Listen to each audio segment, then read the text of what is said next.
ऐ उण ऋरुक ए ओंग ऐ औच हय वरट लण यम गण नम झभय घढ धश जब गड दश कफ छठ थ चट तव कपय शश सर हल ऐ उण ऋरुक ए ओंग ऐ औच हय वरट लण यम गण नम झभय घढ धश जब गड दश कफ छठ थ चट तव कपय शश सर हल।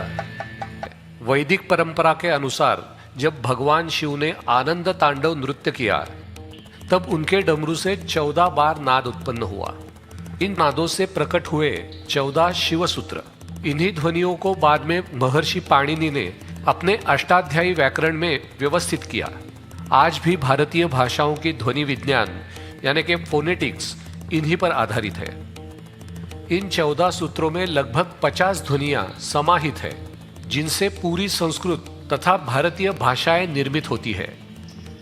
ध्वनि विज्ञान फोनेटिक्स स्वर और व्यंजन को क्रमबद्ध करके समझने का आधार। व्याकरण पाणिनि की व्याकरण की पूरी प्रणाली इन्हीं पर चलती है।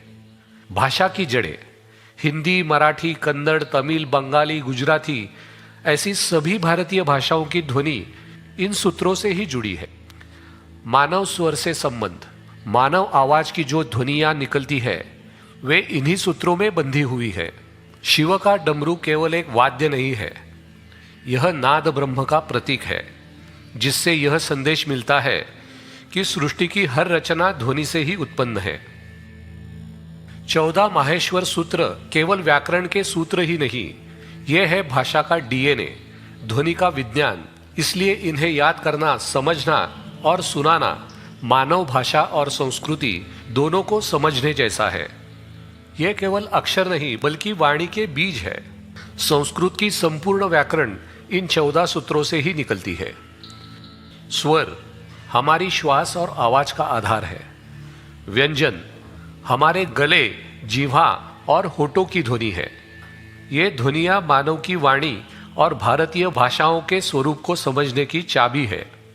जब हम इन ध्वनियों का उच्चारण करते हैं तो न सिर्फ भाषा बल्कि हमारी चेतना भी शुद्ध होती है। यह नाद योग है, ध्वनि से परमात्मा की ओर यात्रा है।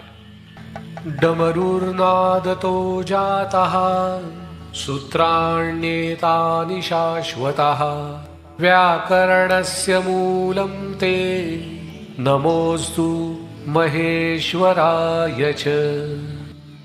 अर्थात शिव के डमरू के नाद से ये शाश्वत सूत्र उत्पन्न हुए जो संपूर्ण व्याकरण का मूल है। ऐसे महेश्वर को मेरा प्रणाम।